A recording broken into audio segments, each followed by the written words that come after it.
Hai, Assalamualaikum warahmatullahi wabarakatuh. Perkenalkan teman-teman, nama saya Melati Nuramini dan saya berasal dari Prodi Pendidikan Bahasa dan Sastra Indonesia angkatan 2020 dengan NIM 20050766014 dan saya berasal dari kelas A. Di kesempatan kali ini saya akan menjelaskan sedikit tentang modal membaca. Yuk, kita langsung aja simak. Sebelum itu kita harus mengetahui dulu ya latar belakangnya membaca. Sebagai pembelajaran bahasa, membaca ini meskipun dewasa dinilai ada puluhan teknik pengajaran bahasa yang mana ia dilontarkan dan juga dikenalkan oleh pakar pendidikan dan juga pengajaran bahasa. Nah, membaca ini tampaknya sebagai elemen dasar di dalam pendidikan bahasa secara tradisional, namun tetap tidak dapat dibuang begitu saja. Elemen dasar seperti mendengarkan, berbicara, menulis, dan seringkali juga menerjemahkan tetap menjadi bagian yang tidak terpisahkan di dalam teknik pengajaran berbahasa. Di mana pelajaran bahasa ini dapat kita temui di segala tempat. Salah satu aspek elemen dasar kegiatan pembelajaran bahasa, khususnya yang berhubungan dengan kegiatan membaca, yaitu aspek mekanis kegiatan dan kemampuan membaca. Dengan menumbuhkan minat baca sejak dini, itu sangat-sangat penting dan diperlukan untuk generasi penerus kita, yang mana pada era modern ini tingkat membaca itu masih sangat rendah. Membaca juga mempunyai peranan penting pada aspek kehidupan manusia. Dengan membaca, kita dapat berkomunikasi melalui tulisan-tulisan serta bacaan yang dihasilkan sebagian besar dipengaruhi oleh latar belakang sosial. Lanjut ke dalam rumusan masalahnya. Yang pertama, kita harus mengetahui pengertian dan tujuan keterampilan membaca.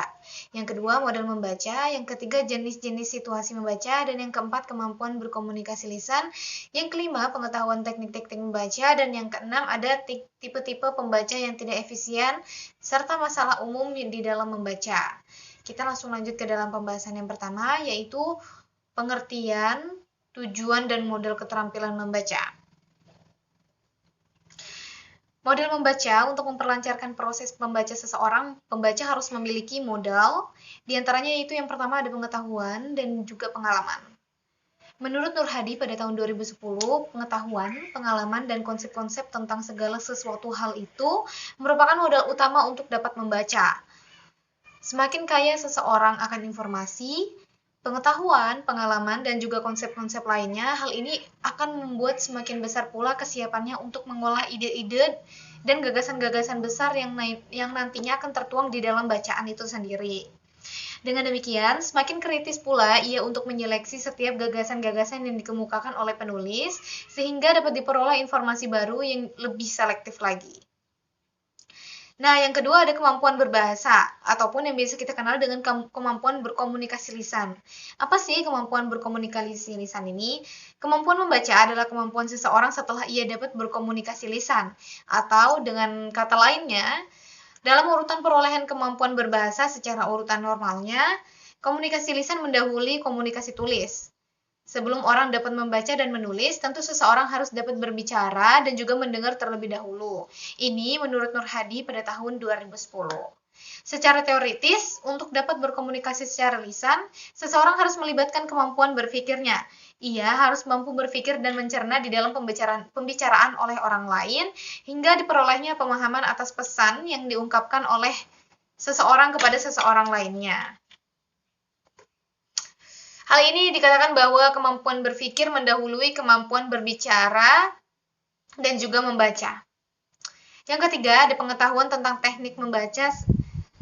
Secara garis besar, pengetahuan tentang teknik membaca itu meliputi pengetahuan tentang aspek-aspek membaca, pengetahuan tentang teknik membaca cepat, serta pengetahuan tentang membaca telaah. Salah satunya kita uraikan. Yang pertama ada pengetahuan tentang aspek-aspek membaca. 1.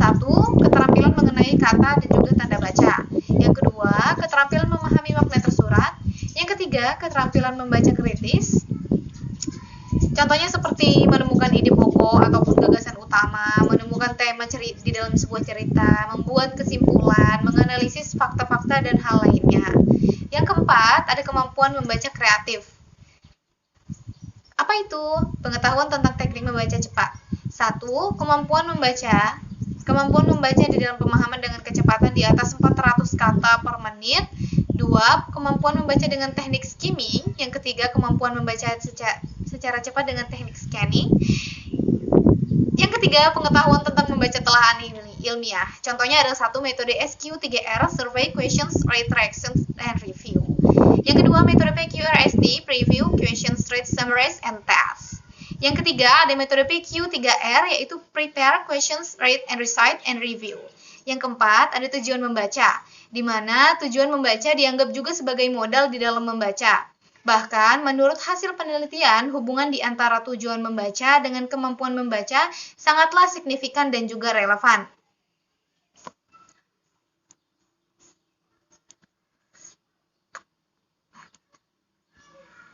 Dengan kata lain, kecepatan membaca disamakan dengan kecepatan berbicara juga. Membaca sambil bergerak juga bisa dilakukan. Yang dimaksud dengan tipe-tipe pembaca bergerak ialah seseorang yang di dalam perbuatannya membacanya diikuti oleh gerak-gerik sebagian anggota badan, baik yang disengaja maupun tidak disengaja. Secara prinsip, faktor ini tidak mengganggu benar akan sesuatu, akan membaca, tetapi menghilangkan kebiasaan ini akan menambah konsentrasi terhadap bacaan dan akan menjadi lebih sempurna lagi. Selanjutnya ada membaca sambil tiduran berbaring. Cara membaca ini jelas merupakan kebiasaan membaca yang buruk ataupun jelek. Terutama ditinjau dari segi kesehatan mata, saat kita membaca dengan berbaring, mata kita akan terlihat pusing. Mata kita akan berkunang-kunang dan mata kita akan dipaksa untuk bekerja lebih keras. Yang keempat ada membaca tidak berkonsentrasi. Terkadang tampak secara jelas, secara fisik seseorang sedang membaca, akan tetapi kenyataannya hanya pada awal-awal baris saja ia membacanya, setelah itu ia berhayal di luar konteks tentang apa yang dibacanya. Istilahnya lebih dikenal dengan tidak fokus. Ada beberapa masalah dan hambatan yang umum terjadi pada setiap orang. Masalah tersebut antara lain yang pertama adanya rendahnya tingkat kecepatan membaca. Yang kedua, minimnya pemahaman yang diperoleh atas minimnya tingkat pemahaman ini, yang mana nantinya akan menjadi masalah karena ada kecenderungan dan anggapan bahwa semakin lambat cara membaca seseorang, maka semakin tinggi pula pemahamannya.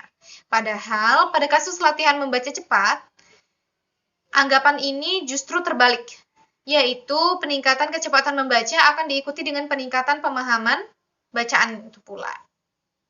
Selanjutnya ada kurangnya minat baca. Faktor yang membelakangi hal-hal ini adalah kebiasaan sarana, buku-buku yang dibaca, ataupun kurang sesuainya bahan bacaan yang tersedia dengan minat yang dimiliki. Semakin banyak waktu yang digunakan untuk membaca, artinya menurut kebutuhan secara pribadi, dalam artian tidak dipaksa, membaca seperti halnya membaca demi tugas sekolah ataupun kuliah, maka dengan itu semakin tinggi pula tingkat budaya bangsa tersebut. Memasuki tahap terakhir, yaitu kesimpulan. Membaca adalah salah satu dari 4 kemampuan berbahasa pokok dan satu bagian komponen yang sangat-sangat penting dari komunikasi tulisan. Kemampuan membaca adalah kemampuan seseorang setelah ia dapat berkomunikasi lisan. Sepemahaman yang saya dapat disimpulkan bahwa keterampilan membaca ini adalah proses produksi yang menghasilkan pengetahuan, pengalaman, dan sikap-sikap baru, yang mana membaca juga dapat diartikan bahwa membaca itu merupakan aktivitas kompleks atau aktivitas yang sedikit rumit, namun melibatkan berbagai faktor yang datangnya dari dalam diri sendiri dan juga dari beberapa faktor luar lainnya. Intinya membaca itu memerlukan konsentrasi yang penuh dan penuh dengan kecurahan hati, agar kita dapat memahami intisari dari setiap kalimat dengan baik dan benar. Sekian presentasi dari saya, kurang lebihnya mohon dimaafkan. Wassalamualaikum warahmatullahi wabarakatuh.